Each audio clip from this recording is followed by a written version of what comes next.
Former President Donald Trump has launched a strong critique against California Governor Gavin Newsom over the state's wildfire crisis. Trump accused Newsom of making poor decisions regarding water access and wildfire management, labeling him an incompetent leader. California has struggled with severe wildfires, and some policies restricting water access have drawn criticism, policies that Trump described as nonsensical. Trump's remarks followed Newsom's refusal to sign a water restoration declaration. Trump stated, "Governor Newsom should head to Northern California and open the water main to let water flow into the drought-stricken state instead of wasting it in the Pacific Ocean. It's unacceptable. It's already too late." A report from the LA Times highlighted that the Santa Ynez Reservoir, which holds 117 million gallons of water, was nearly empty before the wildfires began. The reservoir was offline due to a torn cover, leaving only 3 smaller tanks with a combined capacity of 3 million gallons available for firefighting. This limited supply was quickly exhausted, as firefighters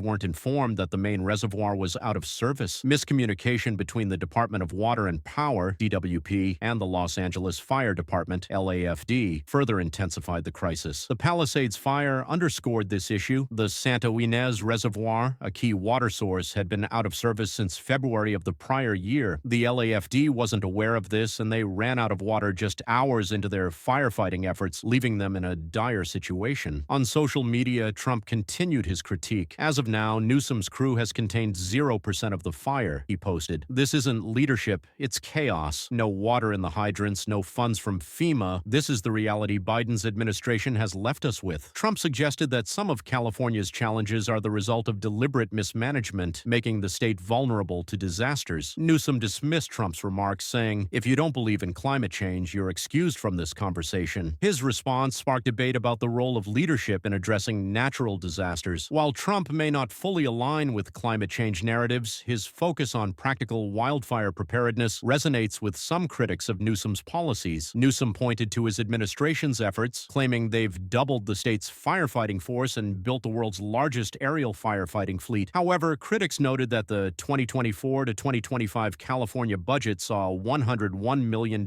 cut in wildfire protection funding. Despite the budget increasing from $1.1 billion in 2014 to $3 billion today, the recent cuts have raised concerns. Charlie Kirk, a conservative commentator, weighed in, saying that California's leadership focuses on blaming climate change instead of addressing core issues like forest debris clearance and water management. "This deflection lets them avoid accountability," Kirk said. He criticized Democrats for pursuing social agendas at the expense of resident safety. Newsom's administration has also been criticized for neglected infrastructure and faulty firefighting equipment. Over 100 fire vehicles are out of service due to lack of maintenance funds. Critics argue that these failures point to mismanagement and misplaced priorities. During a meeting about the DWP's approach to equity, one executive emphasized the need to apply a social justice lens to all decisions. "Every decision we make must consider equity," they said. Critics argued that prioritizing social agendas over essential services like water supply has had disastrous consequences. "Your job is to ensure water flows in fire hydrants," they argued. "Instead, you prioritize social justice over public safety." The debate over diversity, equity, and inclusion, DEI policies in public institutions has become a hot topic. Critics of the high salaries of officials pushing DEI initiatives noted that basic services falter. Imagine making $750,000 a year while failing to ensure water access for firefighters. Lives depend on these decisions, they said. This linked to broader concerns about meritocracy. Positions should be earned based on skills and competence, not identity, they stated. They noted that several major companies, including Boeing and Walmart, have faced challenges when prioritizing DEI over operational excellence. The conversation then shifted to the latest ruling in Trump's hush money case. Judge Juan Marchand issued an unconditional discharge, effectively ending the case without fines, imprisonment, or probation. This ruling confirms that the charges were unfounded, one observer said. Millions of taxpayer dollars were wasted on a politically motivated case. Legal expert Alan Dershowitz predicted that Trump would win on appeal, and that figures like District Attorney Alvin Bragg should be held accountable for pursuing what he called lawfare. Observers emphasized the need to hold those responsible accountable to deter future political misuse of the justice system. The discussion moved on to social media censorship. Mark Zuckerberg, in a conversation with Joe Rogan, revealed that the Biden administration pressured Facebook to suppress posts about vaccine side effects. Zuckerberg acknowledged that while he supports vaccines, the government's push to censor dissenting opinions raised concerns about free speech. approach. They wanted us to remove content questioning vaccine safety, he said. Critics highlighted the influence of big pharmaceutical companies on social media. Facebook receives substantial funding from pharma companies, they said. That financial relationship compromises their neutrality. One commenter shared a personal experience saying they were offered money to promote vaccines but declined due to concerns over safety risks. To conclude, Newsom extended an invitation to Trump, asking for his help in restoring California. This marks a significant change, one commentator noted. It seems Newsom is beginning to realize that practical solutions are needed to tackle the state's challenges.